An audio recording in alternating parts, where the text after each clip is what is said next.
Hi, everyone, and welcome to Making Time for Equitable Change. My name is Cecilia Wee, and I am the lead producer for the Fair and Equitable programme for Contemporary Visual Arts Network England.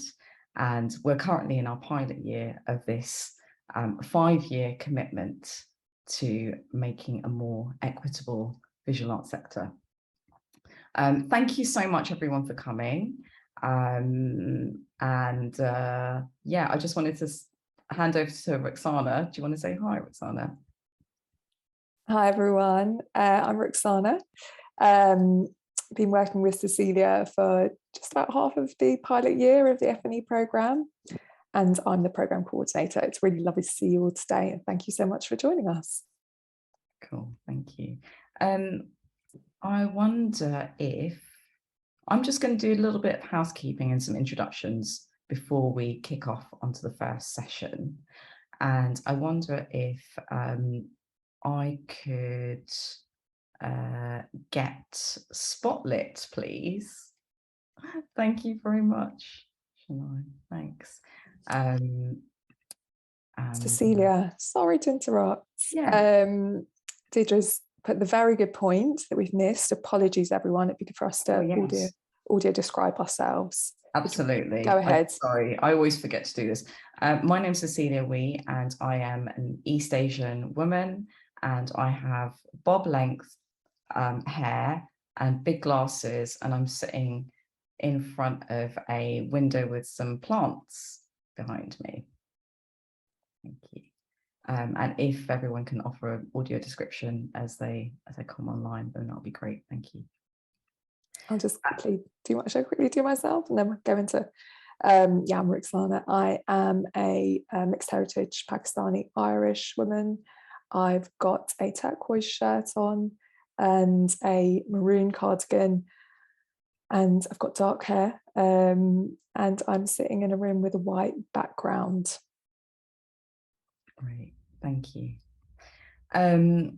Yeah, so as you might be able to see, also, we're just going to introduce the BSL interpreters. There's Kirsty. And also we have Lynn as well. And so they will be spotlit as they are continuing to work, and they will be like taking over from one another after 15 minutes, approximately 15 minutes.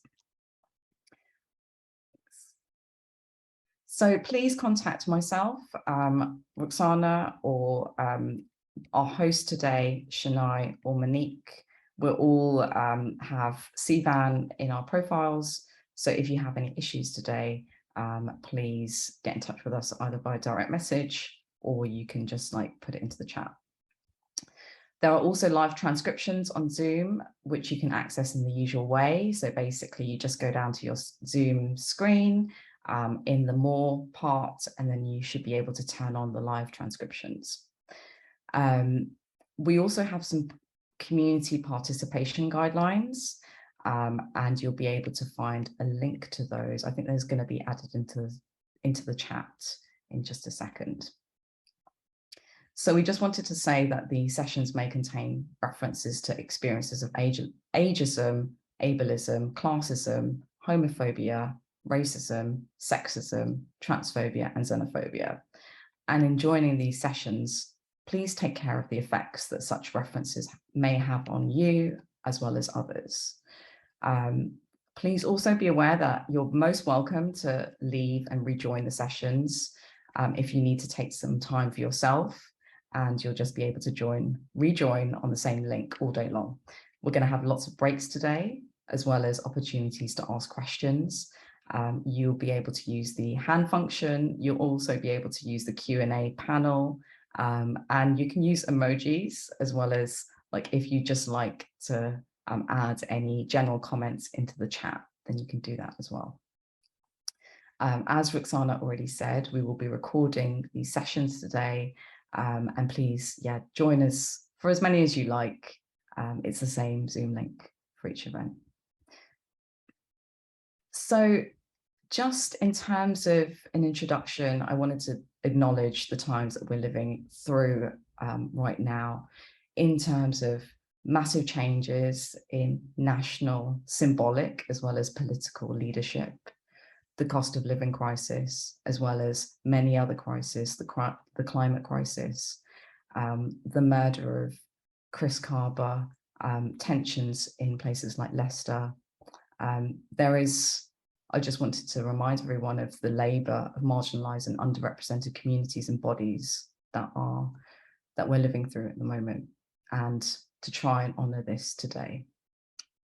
So to anyone who is being impacted by any of those issues, please be gentle with yourselves. And we wanted to share the intention of the day, which is really to kind of share knowledge about how organisations, artists and arts workers can make practical changes in order to create a more equitable working practice within the visual arts sector.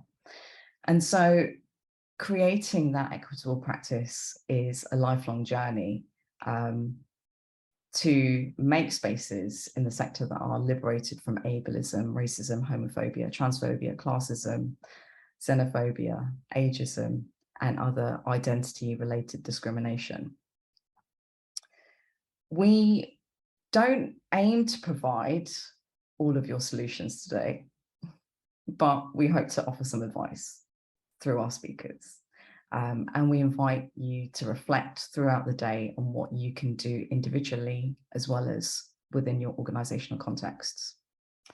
So today we have some amazing sessions. The first session will be the role of language in communicating diversity, led by Binita Walia. At 12:30, we will then have creating equitable partnerships. That's a session that's facilitated by Jessica Taylor, Head of Programs of the International Curators Forum. Then in the afternoon at 2:30, we'll have a discussion with Tim Wheeler on disability and governance. And our last session of the day will be at 5 p.m, which is about what do we do when things go wrong? And that's a conversation with Amanda Parker. I wanted to hand over to Rukhsana for just a little bit of intro to where we are. Thanks so much, Cecilia. So yeah, we just wanted to give you a bit of background, a bit of context really to where today's events, what we're situated within. That is to say the progress and activity of the Fair and Equitable programme of CVAN in the pilot year to date, which this event today represents coming towards the end of the pilot year, but it's only the first year of a 5-year programme. So as Cecilia's briefly mentioning, it's a 5-year programme and commitment to instituting equity within the visual arts in England. And its aim is to bring together experts and professionals to set the future agenda and lead sectoral change, supporting the sector to address systemic inequality, decarbonisation and relevance through alliances and collective development. So in the programme's pilot research and development phase, which was from September last year, 2021, to this month, September 2022, we've been focusing on intersectional practice and barriers and opportunities for both artists and arts workers from marginalised and underrepresented communities. And what we mean by that is individuals who identify as part of global ethnic majorities, those who may be disabled, neurodivergent, LGBTQIA+ communities, as well as migrant and working class communities. So in this pilot year, it's been quite a range of activities, some of which has been public and you may have seen or engaged with today, and some of which has been, as it were, slightly behind the scenes, but definitely leading towards and building foundations for the rest of the 5 years of this programme. So that's included contributions to CVAN's organisational development, so working with the central CVAN team to ensure that the work that CVAN does represents and models best practice to the sector. It's also included things like equity coaching sessions that Cecilia has been leading with CVAN networks across England, as well as things like research, which included the Fair and Equitable programme surveys and individuals earlier this year, and research conversations with artists and arts workers, as mentioned, from marginalised and underrepresented communities, as well as things like developing partnerships and, of course, developing social media. I'll hand it back to Cecilia. Thanks, Rukhsana. Yeah, in June 2022, this year, we launched the report Fostering Equity in the Visual Arts that I authored together with Vianella Spain, who was our coordinator on the programme earlier in the year. And so this is really about findings from our programme on creating conditions for artists and arts workers from underrepresented and marginalised communities to thrive. So the report is based on the primary research, the surveys of artists that we conducted, as well as qualitative research, interviews, and as well drew on numerous reports, such as reports from Inc. Arts, Migrants in Culture, Nuke Collective Manifesto, the DAX Manifesto, and was very much influenced by the Creative Majority What Works approach. That was in the Creative Majority report by the APPG on creative diversity. So in our report, the emerging themes that we identified are intersectionality, structural conditions, hopes for the future, stages of career, and building cultures of belonging and the power to make change. So please download the report and share it. A link to that should be coming into the chat with you presently. And this conference, this day of talks really builds upon what we found in that report. And in August, we delivered a professional development project called Embracing Possibilities. So we've been working with the amazing team in CVAN Northwest, bringing together a cohort of artists and arts workers from marginalised communities who are interested in peer exchange and peer learning, and who really want to engage with the themes of placemaking, health and well-being and climate justice through a network. So as part of another thing that we're doing as part of the F&E pilot program is we're developing an open access online space, collecting together some resources on equity, diversity and inclusion. So we should be launching that hopefully in the next month or so. And if you'd like to be kept in touch with any of the things that we're doing, then please either join the CVAN mailing list, or you can also join the Fair and Equitable programme mailing list too. Okay, I think that is all of the intros and housekeeping things. So I'm going to hand over to Rukhsana and Binita. Thank you. Thanks so much, Cecilia. It gives me great pleasure to welcome you all to our first workshop today. As we mentioned, it's on the role of language in communicating diversity, led by the brilliant Binita Walia. I will give you a brief introduction to Binita and her work. So Binita was actually a professional artist for 20 years, making large-scale architectural glass for buildings throughout the UK. More recently, Binita works full-time as a freelance public relations consultant, helping arts organisations and individuals raise their visibility using strategic PR tactics and powerful storytelling. Binita has a diverse portfolio in the arts and culture sector, clients and retainers, long and short-term projects represented. And her current clients include Museums Galleries Scotland, the Contemporary Art Programme at RAM Exeter, Extraordinary Bodies, Green Space Dark Skies, Horizon Showcase, as well as some individual artists. So in the presentation today, Binita is going to be exploring the theme of communicating diversity. And our aim is to look to help artists and arts workers in the visual arts sector, including those who work on marketing and comms, to develop more confidence and engage with the power of language to communicate diversity and difference. So we're going to have some opportunities for questions during the presentation, and Celia mentioned if you could pop those into the Q&A box, that would be brilliant. Without any further ado, I will hand over to Binita. Thank you so much. Hi, I'm Binita. Sorry, my title has disappeared into something very short. Normally it says Binita Walia, she, her, the space in between PR. I am a middle-aged Indian woman and I'm in my garden office. I've got some pictures of art artist's work behind me and a sofa. And I wear glasses. It's really delightful to be here with you today, and I'm going to put this out there that I'm actually always doing the work, making the work, working with clients and busy, and being asked to do this talk was really left of centre. And at first I didn't think it was something that I could do, and it was I just realised I need to share my screen with you. There we go. So yeah, I didn't think it was something that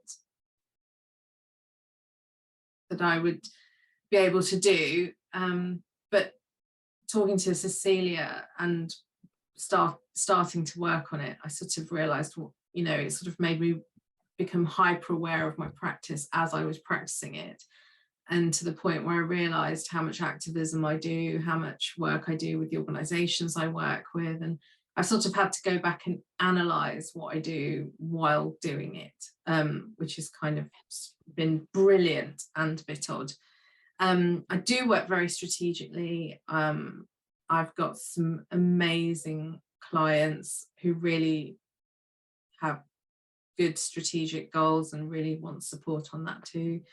And PR is really something, as an artist, who was an artist previously, I'm as fulfilled by the PR as I am by being an artist. And one of the bonuses is I can earn more, which is really helpful when you're a freelance breadwinner. So yeah, so that's me. I wanted to start with a slide on intersectionality because I just want you to make a note of that, and I want you to go away and research it. I am not an expert and I can't talk about it, but it's really important to get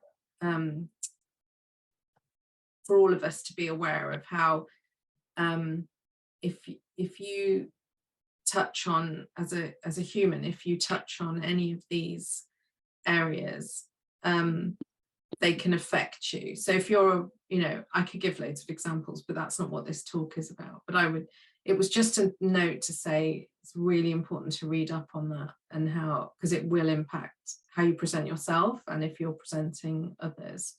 Oh, and this talk is kind of, I've tried to sort of think about the people that are leading and people that are directing, people that are communicating, as well as individual artists. Some of it you'll find very relevant, and some of it might be a bit tricky to get hold of. And then, yeah, we'll see how we go. I might explain a few things as I go along. And then the first thing is, and often I come across this, is an understanding of what the difference between PR and marketing is. And when you're marketing, you're using social media, printed materials and newsletters, and you're speaking directly to your audience. So you could speak in the first person, for example. I'm doing this and I thought you should know that this is happening. I'd love for you to join me. And PR, we speak directly to journalists and writers, and people like to use specialists because there's a nuance about doing PR, and also we have databases, which is why PR is so expensive, because those, believe me, those databases are very, very valuable and expensive to buy and create. And PR is carried out through press releases or direct pitching, so you're speaking to usually one person at a time. In terms of marketing, it's about telling stories, and the company stories, our artist stories. And, you know, we were talking about first dates before everyone joined at 11, is that, you know, everyone loves stories, and our whole culture runs on stories, actually. So the better story you can tell, the more interest you can generate to yourself. We stay connected to our audiences, we show leadership and excellence, and we can grow audiences for our work, the profile awareness. It's all very, very self-generating, and I'm actually a complete result of doing this myself, so I know it works. And it's it's part of our information gathering as well, because when we do marketing and we get stuff back, we see who enjoys our work and what we do. And something that's really important is we're relatable and we build trust when we do good marketing and PR. And of course, we're speaking to audiences, but really importantly, we're also speaking to funders, peers, and industry.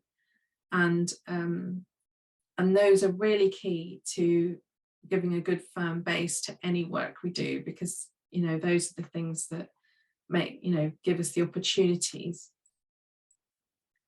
Some of the places we speak to our audiences, newsletters, in an artist statement. And an artist statement can be a really powerful place to set your stall out, which is why everyone stresses so much about it, I know.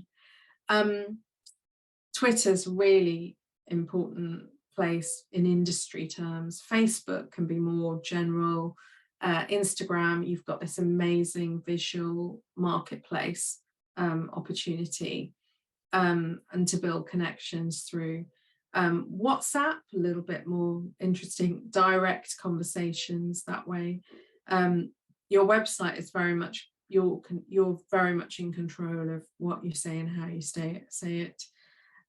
Even an event, so if you're having a gallery opening, that is absolutely a moment you're speaking to your audiences, how you show up, how you run the event, how that actually, a lot of things say a lot about you. And then, be it old-fashioned, the whole printed material thing, but sometimes there is a need for that. And yeah, it can be more specific thing. There's some other things like TikTok and Snapchat. If you're young, perhaps. I've been told by my 18-year-old to never download TikTok, so I'm kind of taking her advice. So I don't know much about it. All I know is I do see it occasionally.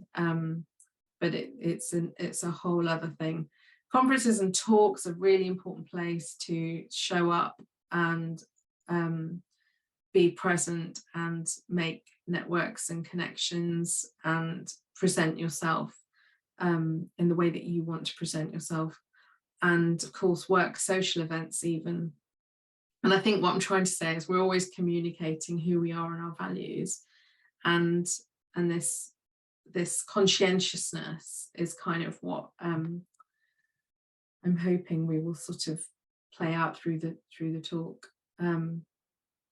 So social media now, some of the ways that you can utilize it is developing your leadership and to network with like-minded people, sharing your information, ideas, engaging with audiences directly, gaining more clients and generating revenue, and to understand where your networks are interested in doing it more broadly,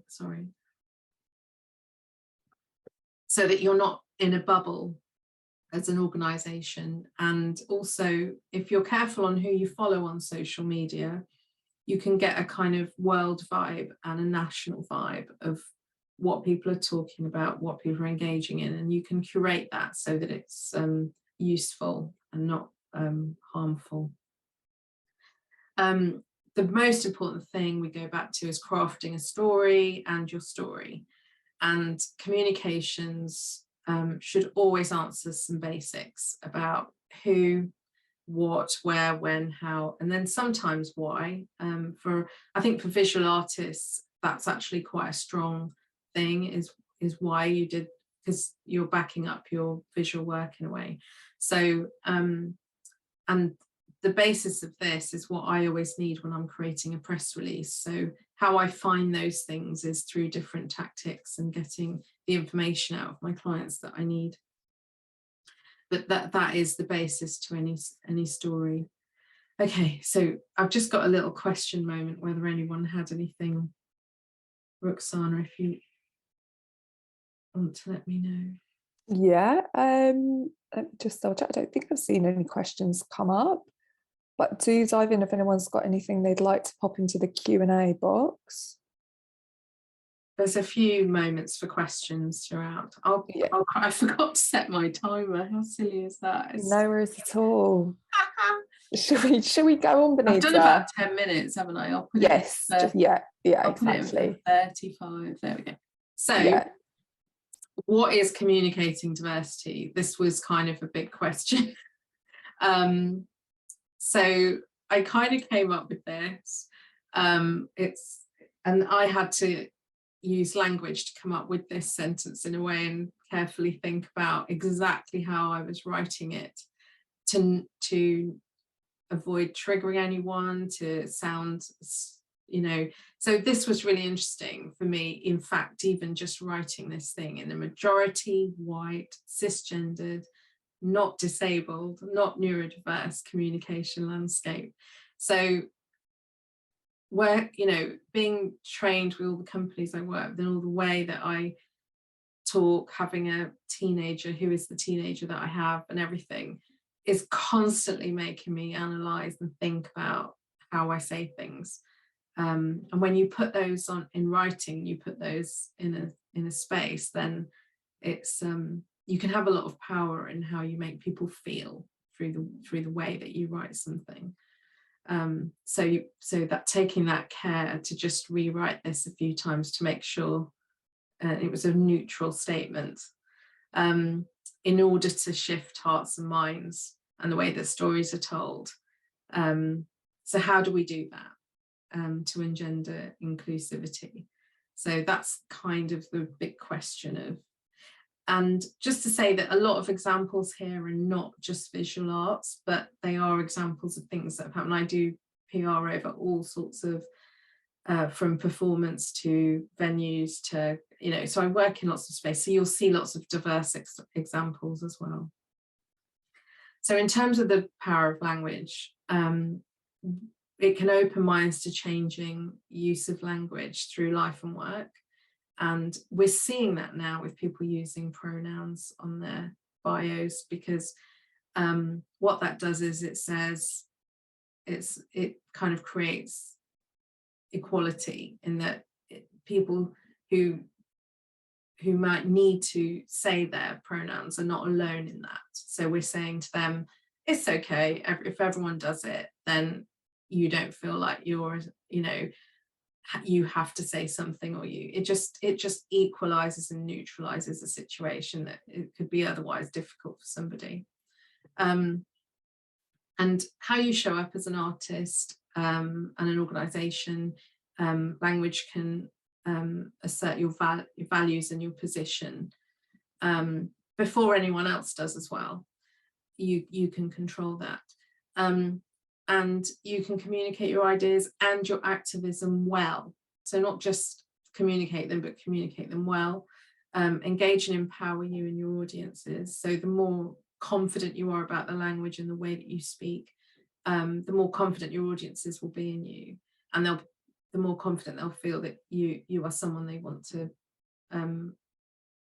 join with, see.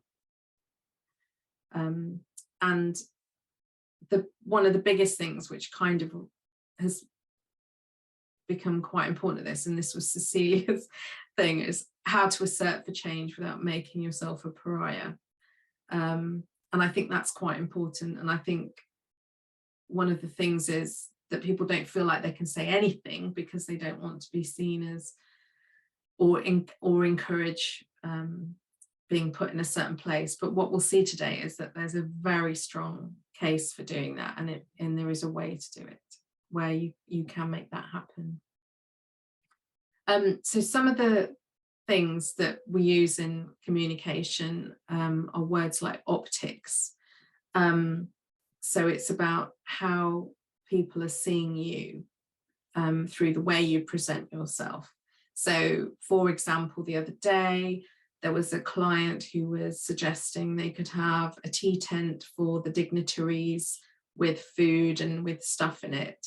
And I just went, absolutely not right now. There is a energy and social crisis, and you can't be seen to be feeding dignitaries in a tent separate from the people who are attending. So I would say, yes, do all that, but how can you equalize it between, so everybody gets something? So, you know, those are optics. So you can make yourself look bad with just because you're following a traditional path, which is to do a special tea for dignitaries, which is what everyone does.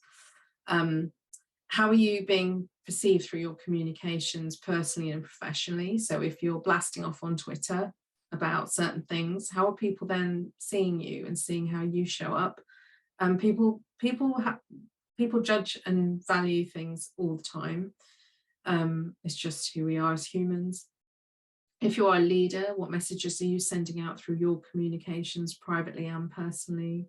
Bringing people to you or repelling them? And then the idea of being an activist and taking care of your communication to shift traditional thinking. This creates powerful change to status quo without risking your reputation. And I suppose this is what I try and do as my role in a PR, which is, and I call it the space in between and the bridge, but actually that's a very powerful place to be, as we've seen from the people that do it and who do it, you know, who've basically run this country to the place where it is through PR, a lot of it. And it was great because Cecilia we talked about this, about who does this really, really well, who has shown up, created activism, and is not a pariah, but is really well loved. And I love Anita Rani for this. She's so amazing at treading a fine balance. And I've been watching her, and I actually used to meet her. She used to come to Carly shows back in the early, was it years and years ago? It must have been in, I can't remember, but I used to work for Carly Theatre, and she'd come to the shows, and I would sit there and she'd be, and of course she's just gone ballistic now. She was there presenting on the Queen's funeral, and actually it was so interesting when her brown face came on the screen, and I just relaxed a bit, because I was watching it on my phone while I was working, and I just relaxed a bit, and because there was that familiarity and that really lovely moment where I'd felt quite alienated from the whole thing till her face popped up. So I thought that was quite interesting to acknowledge. Lenny Henry is amazing. He set up the Centre for Media Diversity and has spoken out about his experiences in film and television. Well loved, well adored, and doing a lot of work on the inside, which is really interesting to see. And he was also in the Rings that's on at the moment, the new Lord of the Rings series. Is quite funny. Lucy Webster is amazing, again really showing up strong at the moment, and of course Stormzy, and I had a bit of a dig around his stuff at the moment, and I've written it there, you should look him up, #Murky, who says, "We have always used our brand to elevate, support and amplify the issues and the voices of the Black community." I'm a bit surprised there's a small b in there. I must have copied that from his site. There should be, I would say, a big B. That's a subtle thing, but it's important. And then I thought I'd just show you a couple of pictures from Instagram of Anita Rani showing up and Lucy Webster showing up. And what's really interesting about them is, like, when I normally Instagram, it's more often it's what I see. Whereas what they do is they make sure someone takes pictures of them in their spaces, and they're showing up in a really positive way. And this is activism for me. This is activism because it's just pride and claiming a space, and it's very positive. So yeah, I thought I'd add that in so you could see that. Parameters around communicating diversity in the visual arts sector. Yeah, so there's slight things that go on through that I've noticed throughout my career, and it is quite often the case that you become defined by your diversity, and you then become referred to in that way, like, you know, British Indian artist so and so, or Trinidadian artist. British Trinidadian artists, or there'll be some kind of way that you are defined by that. And quite often artists are expected to make work defined by your diversity. And I had that when I went to college, about my tutors being quite disappointed that my work wasn't about, I don't know, making chapatis or, you know, but I'm just not that kind of Indian. So that was, that was in the early 90s. there is a thing of pigeonholing and being required to stay in your lane. And the whole question around that is how then do you access wider audiences?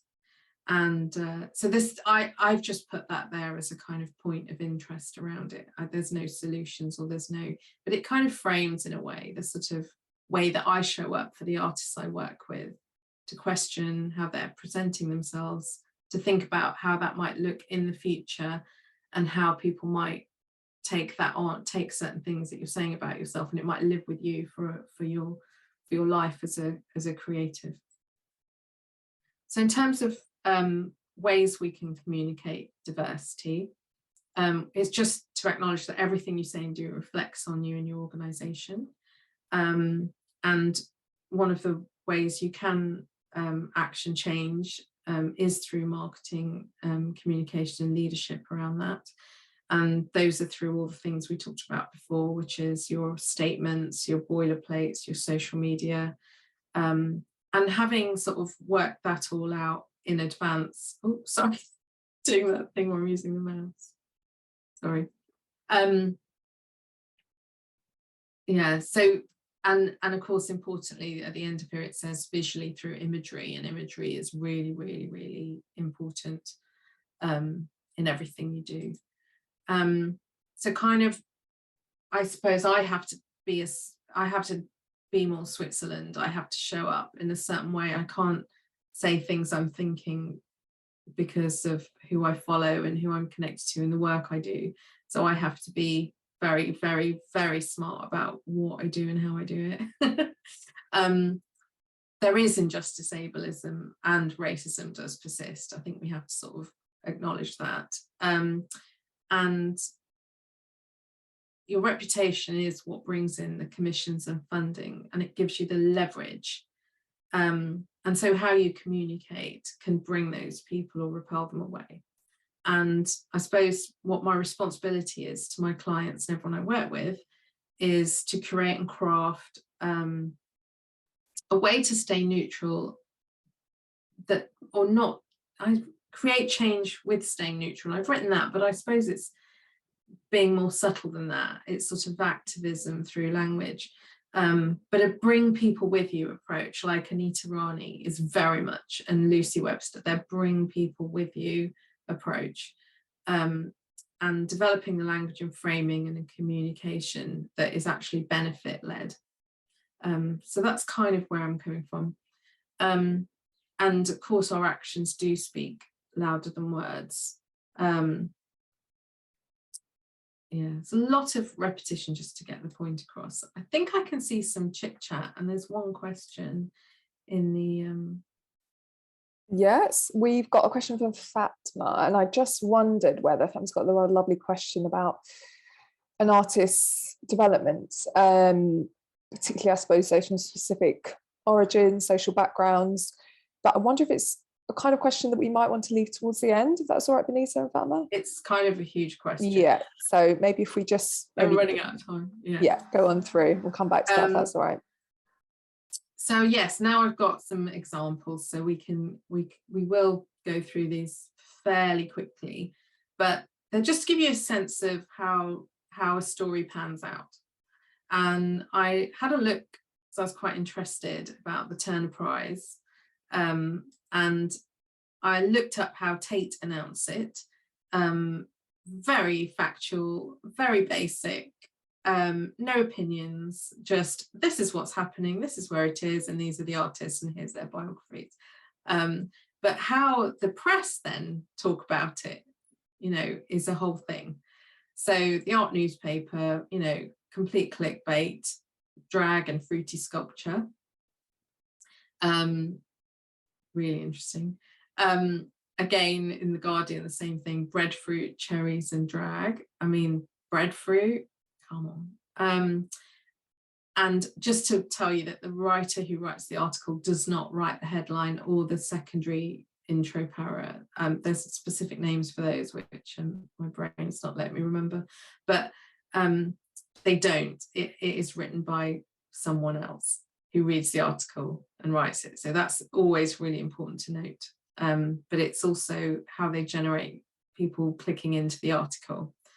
So this was a really interesting one. And this is the Guardian article as well. Does that actually make sense to you? This all women non-binary shortlist. What an awful sentence. I thought, I just can't, that I wouldn't have written that in that way. But that's someone who doesn't quite get it, I think. That was just my personal sense of it. And then apart from that, Adrian Searle's written really, really well about it.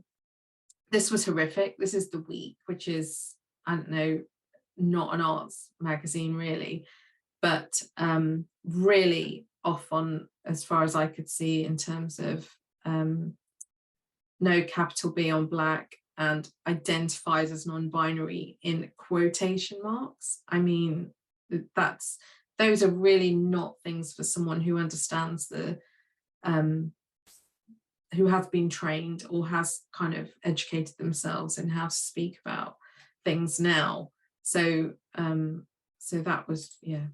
And that's seen Keisha Thompson. So I did this. So Keisha Thompson is the new artistic director at Contact. She's young, a poet, and it was like really hypercharged. And it's such a privilege to announce it.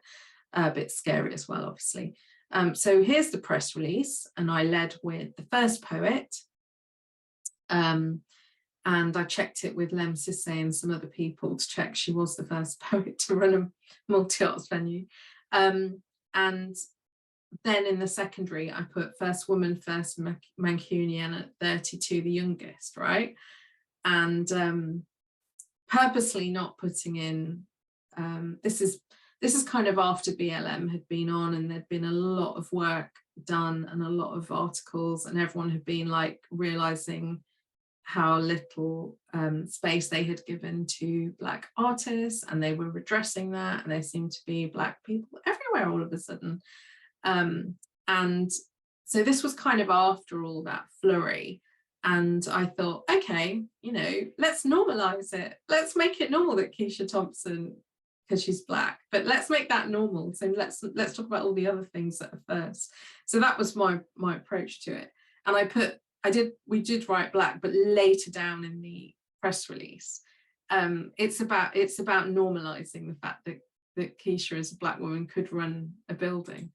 And some wonderful articles where they wrote their own headlines came out through some of the news articles that came out. The Power of Youth, so they really engaged with that. First woman, Mancunian youngest, happy to run with my thing. A lot of them didn't use the poet, obviously. That was quite funny. Female Mancunian. And then The Stage came along, and they wrote Keisha Thompson becomes the first Black woman to run Contact in Manchester. And they also, you know, all the images everyone had picked was Keisha smiling, and The Stage picked this serious one. So I thought, gosh, isn't that interesting that they chose that? So that's a kind of, that's just an interesting story for you to see how I could pitch something and then how press take it and shift it to their agenda. And then these are some other articles in The Stage that I sort of looked up, because one of my things that I've been noticing is how a lot of global majority and diverse creatives very often get presented, highlighted, and able to speak if they're talking about the issues that they're facing. And I feel like what that's saying is that it says that we only show up when we're trying to tell people how to do better and not be racist, not be all these things. But I don't know, I'm not communicating this very well because I do it all through writing usually. But it's just a sense that you are given a voice and a space if you're ready to say something quite controversial or direct related to your the space of diversity that you work within. So then I have a few other examples of interesting things. So some of the ways that I would communicate things. This project was all global majority British artists, and interestingly it's 2021, so it's within that time of BLM. And I just want to lead with the work first, because that's how the artists lead, right? The artists, it's about the work, and so we let that speak first. And I went with the emphasis on artists that are new to opera, and not you can tell they're Black anyway. It doesn't need to say it, because we're looking at the, you know, visually, and we're looking at visual video work. So that was something that I did. The Guardian ran a brilliant article on extraordinary bodies who I work with, and Amma Kalia is he's a writer. He's Kalia and Walia, obviously he's rhyme. He's I've got a feeling he's Sikh background like my dad was. So I just find quite often that diverse writers write about diverse artists. It's kind of, you'll start to notice it now that I've said it, that is quite normal. And I feel that, you know, there's probably a lot of Black journalists and writers out there who, you know, some of them might just want to write about issues that they know about, but some of them might want to write about all sorts of things, but do they get the opportunity? Part of working with extraordinary bodies is very, very exciting, because they are, I would say they're really at the cutting edge of access and shifting the landscape in whatever they touch, whether it's me, whether it's the venue, whether it's community outreach, whatever it is. Extraordinary bodies are literally working in activism in all sorts of ways to shift the systems. And so we work on language, and we work at how they show up, and how they show up talking about themselves. And at the end, they just make circus for every body, with a separate thing between every and body. And you know, press will rewrite things to in the way that they want to understand it. So they wrote the word designed for everybody, which is subtle, but it changes, doesn't it? It changes meaning and interpretation a little bit. So, but those are things you can't control, because on the right is what the writer in the press has done, and on the left is my press release, of which we always intro what extraordinary bodies are about in that. And I'm starting to do that with all my clients, actually, is lay out the stall very early on.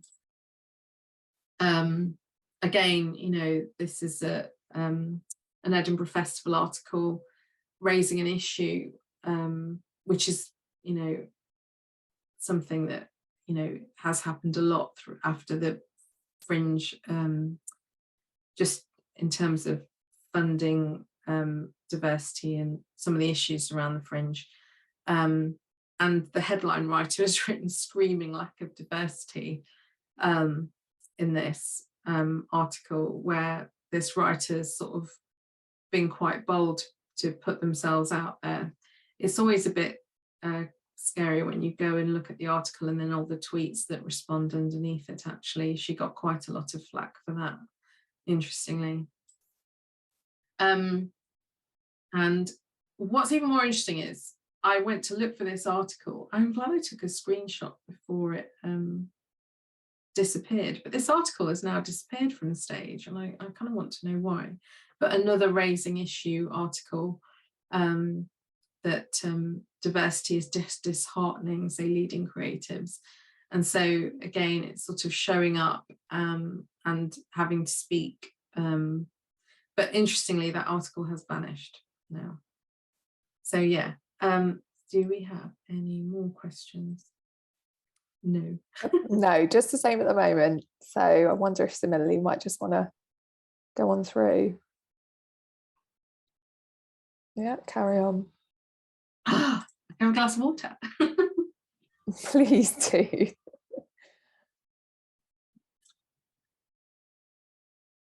Oh, great. I'm just looking. Oh, yeah, I should be okay. Right. sorry if I speed up a bit. Oh, this one's big. Okay. Changing the game. So I Joan at the Globe. Don't know if you know about it, but I Joan was presented as questioning the gender binary. And this was actually fascinating when I did the research on this, because the artistic director of the Globe came in, and there's a whole article about identity where they have written about what it was inspired from. And if I think correctly, yes, the decision to make Joan non-binary came after studying Joan's life and realizing that Joan of Arc had been willing to die at the stake rather than stop wearing men's clothing.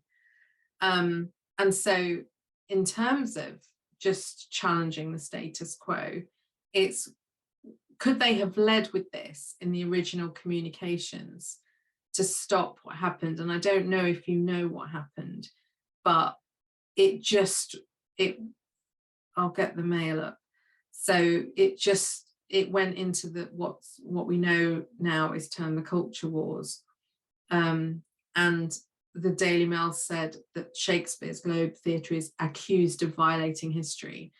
It's actually the Daily Mail that are accusing them of violating history, but by saying is accused, they're kind of saying that they're not the ones that are accusing them. But I don't think anyone else was accusing them, maybe a few people on Twitter. But it's really interesting giving how they decide to give that some kind of legitimacy and violating history. And that's wrong. And historically, people have researched they and them being used historically. So it's literally ignorance, but and stupidity, but they don't care because what they want is clickbait and anger and to feed the culture war. So it's really interesting, the kind of, I think some of you will be dealing with issues and dealing with subjects that are challenging and the status quo. And as we can see, people don't like the status quo being challenged. There's going to be some backlash. And I suppose what we try and do as PRs and communicators in the background is say, well, how can we kind of get ahead of this? And actually, maybe if they had used that statement and that research as the inspiration in the original communications, maybe that it could have sort of softened the blows a little bit from that very, very vitriolic response and sort of fired up that culture war a bit. So yeah, I just I think that's really interesting, and I wonder if I was wondering if I was the PR, if I'd handled that slightly differently. And I think what I'm trying to say is that they've done that visually through the bound. I think only people who know, I think only people who know will understand that imagery really directly. I think some people would look at that and not really get it. They're just, but they, that's really, really powerful.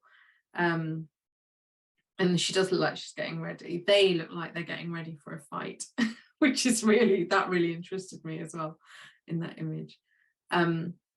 Yeah, so I think what I'm trying to get across is how, if you are dealing with challenging issues and challenging the status quo, the conversations need to happen is, how do we get ahead of what might happen if people interpret it in this way? So it does involve some really, really bold and broad thinking. Some of this is that wonderful writer Anya Ryan popping up as well. Again, she probably did write the headline, but they've literally led with it into there, going non-binary Joan of Arc, and it proves a rousing protest piece and gets 4 stars. So for a kind of audience like me, and that's kind of really, really fine and acceptable. But for others, that might be more challenging.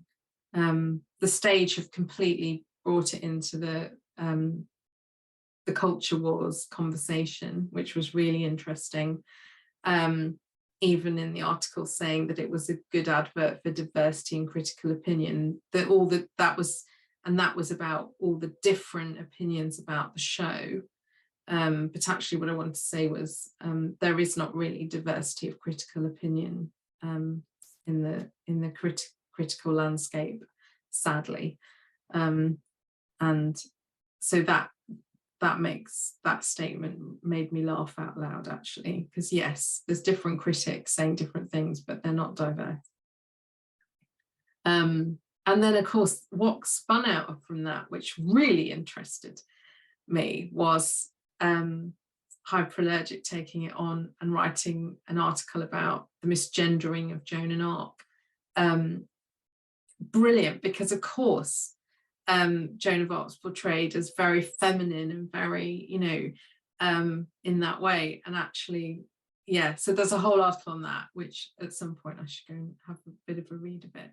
But what a fascinating, they were vibing off all the stuff that happened with the play.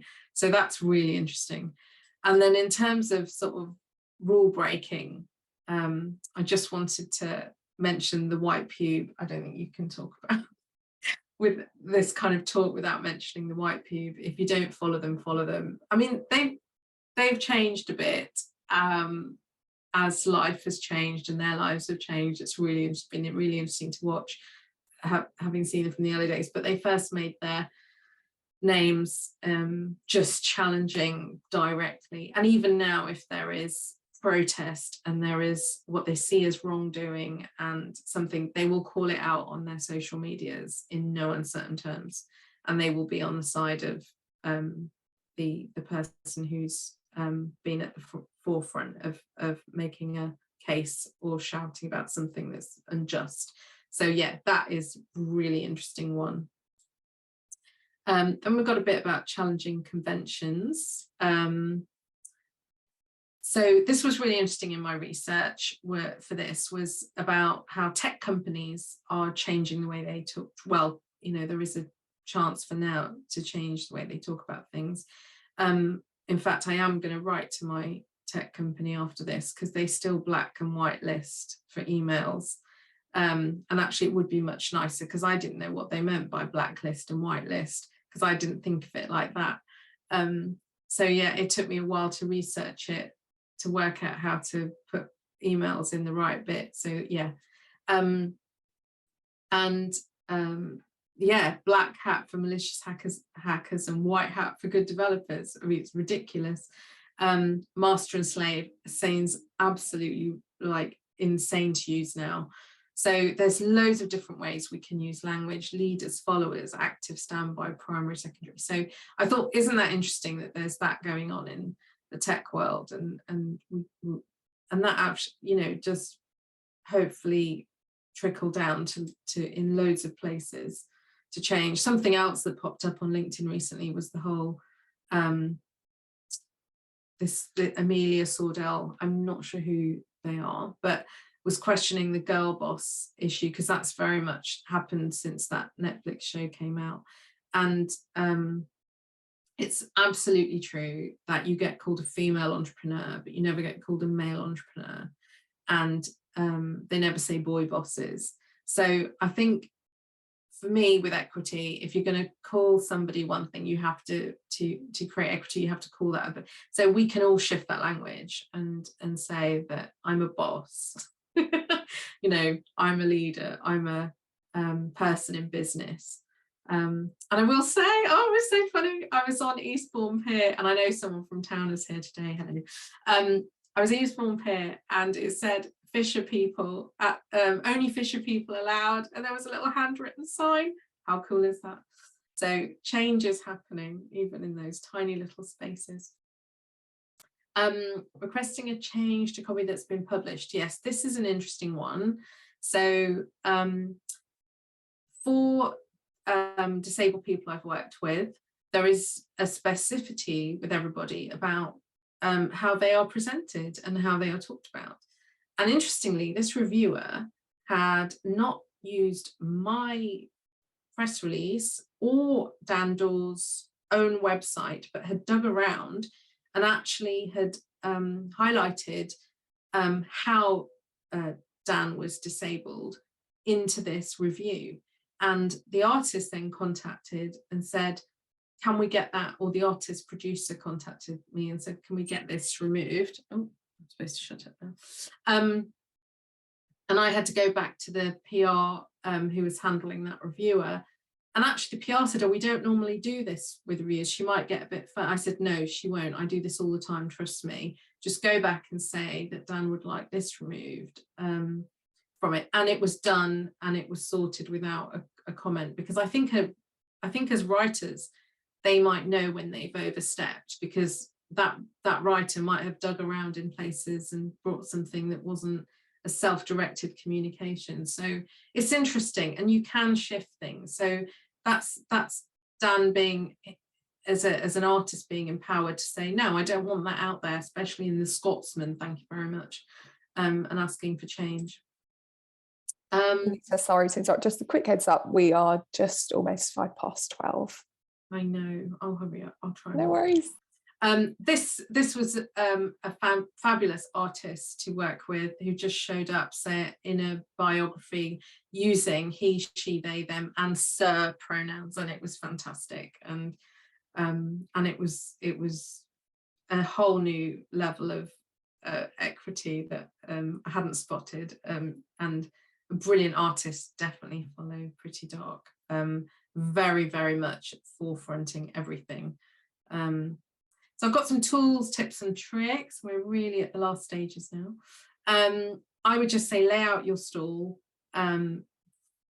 be clear, especially think about how you're showing up, and put that into the forefront, so that you lay it out quite early on, so people, there's a kind of,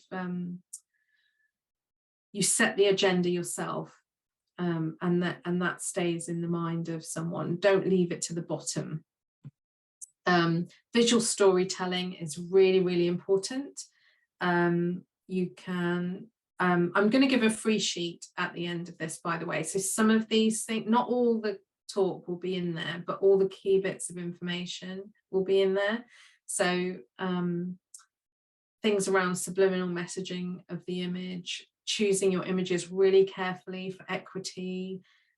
Is everyone represented? You know, how are you showing up? I wrote to my daughters, they were always given these free trust fund things when they were born in the mid-noughties by the government, and the provider just used to send stuff with really, really airy and blonde, blue-eyed children on it. And I wrote to them and I said, that's just so disenfranchising for me. Anyway, they shifted it. So my complaint shifted it, because when stuff came through next time, it was so much more balanced. So you can have power in that. Visual storytelling. I'm doing this wonderful project at the moment called The Colour Transformation, with an artist called Bryony Ben Jabbett. One to watch, I think. And you know, how I tell the stories in the press release through imagery, I really want to shore up what I'm saying with the visuals, because of course we're talking about arts and culture writers. So visually, those two images say everything and more than I'm saying in my press release.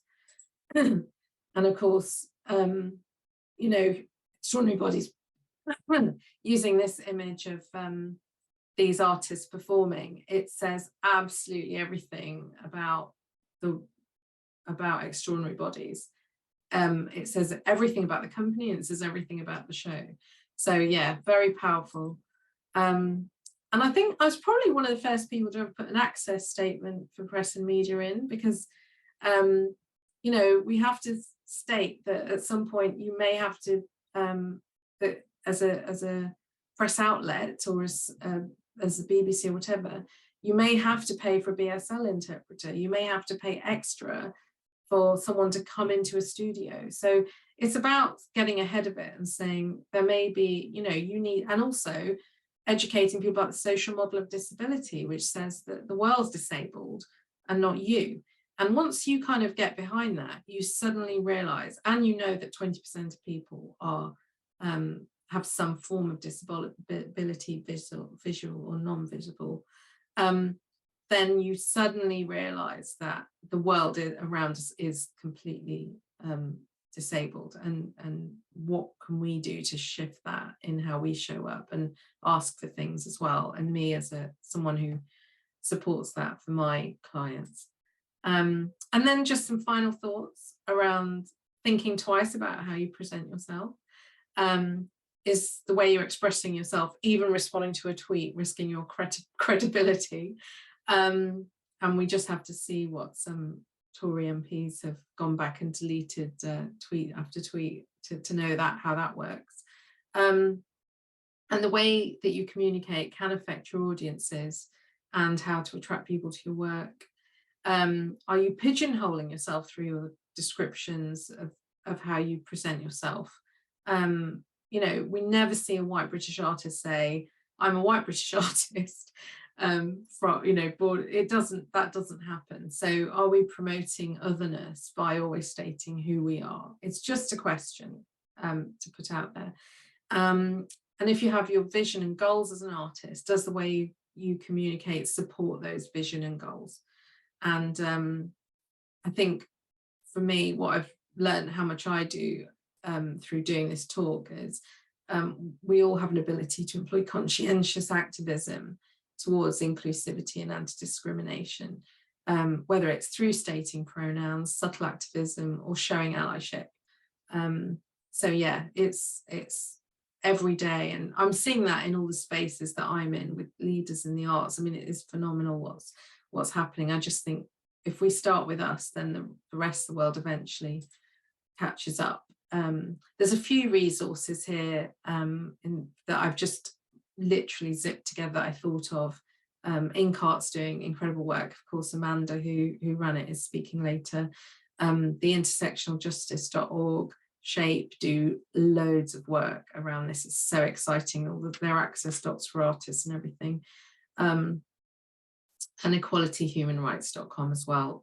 That's really, so just a few links to support, and I'm kind of there.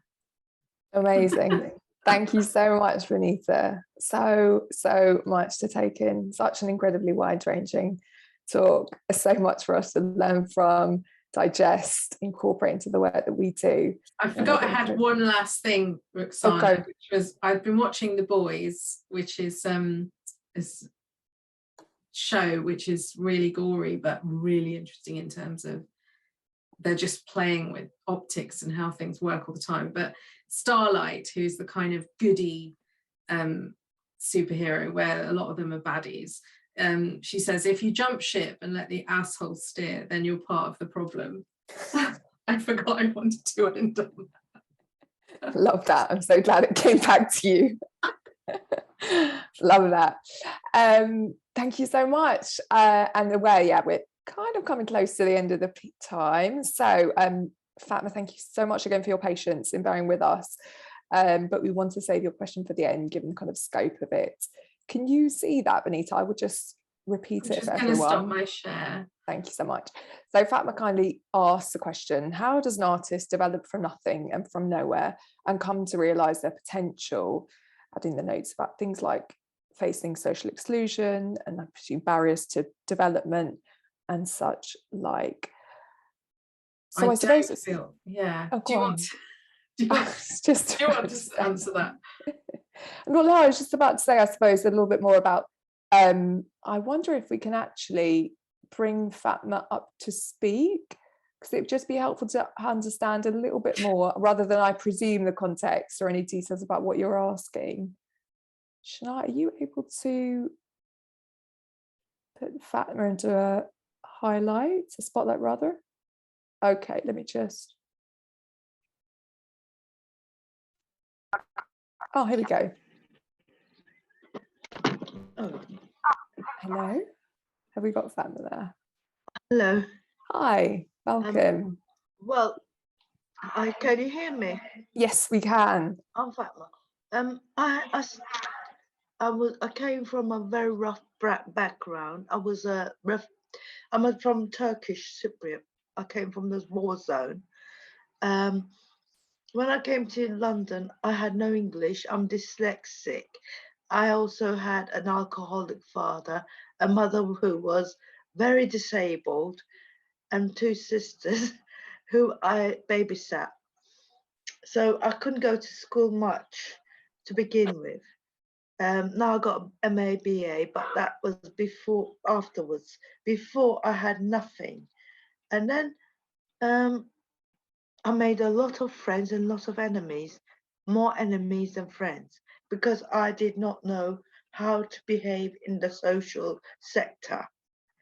You know, it was like I had all the world before me because I'm an artist, a writer,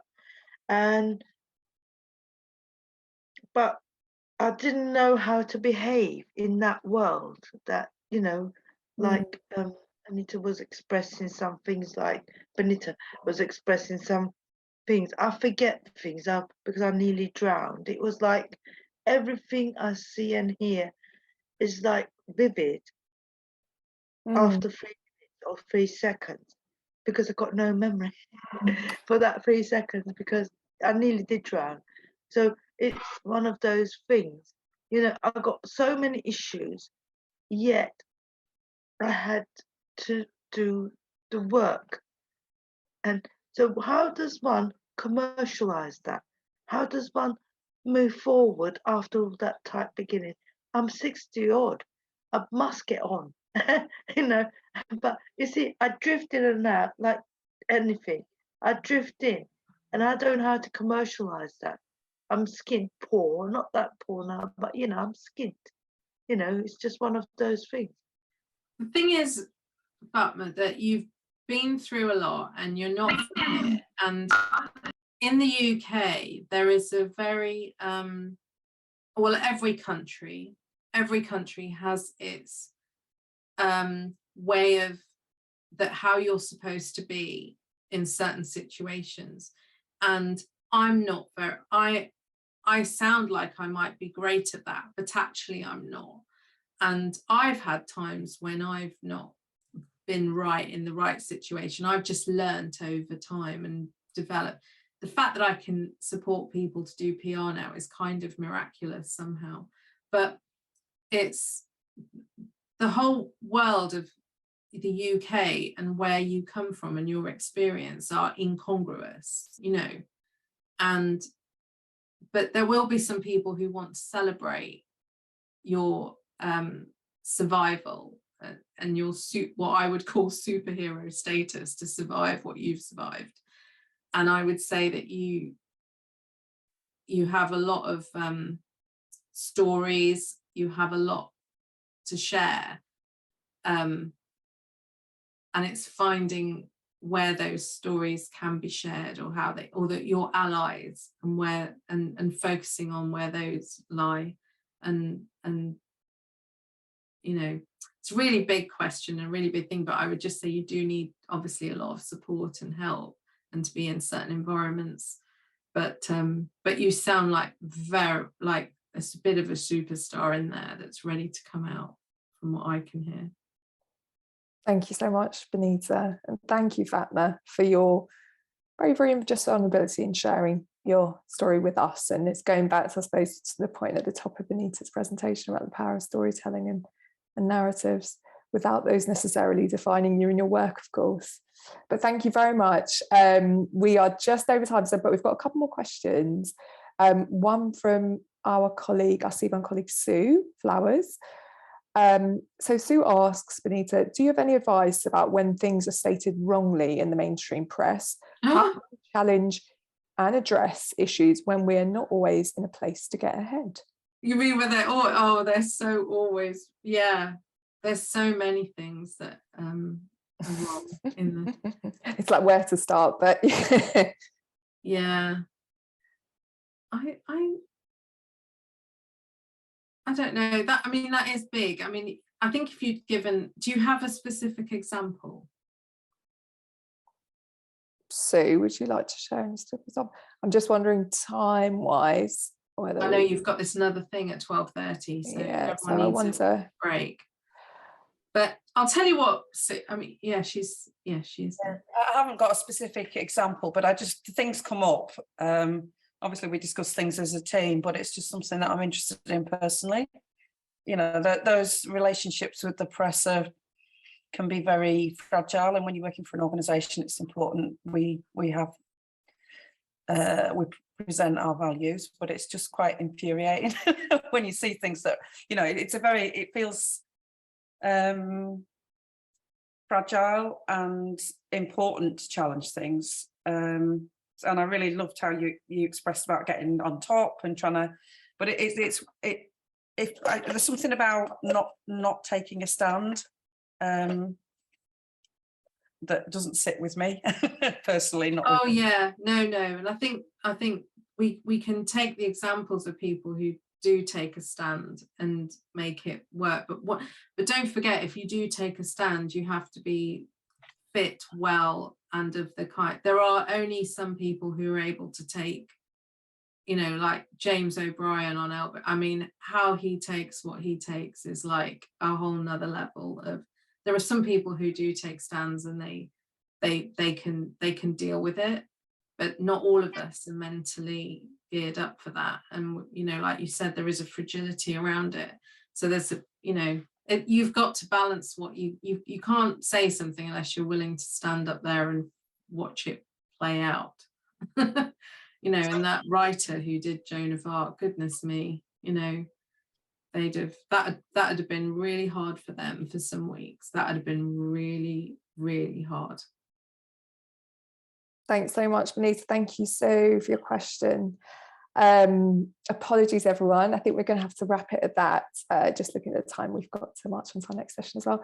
But renewed thanks. Thank you so much, Binita. It was so fascinating to see all those brilliant applied examples as well and examine them. And I'm sure we're all going to be thinking a lot more closely about the power of language and the power even slight and really subtle changes can have really immense ramifications and echo effects, I suppose. So thank you so much again. Thank you everyone for joining us. If you would like to, if you hadn't already planned to, if you would like to join us any more sessions for the day, our next session will be 12:30 with International Creators Forum. It will be about creating equitable partnerships, and you can join us on the same link, so pretty much here. But thank you again for joining us today. And as I said, we'll be sharing a recording and resources after the event.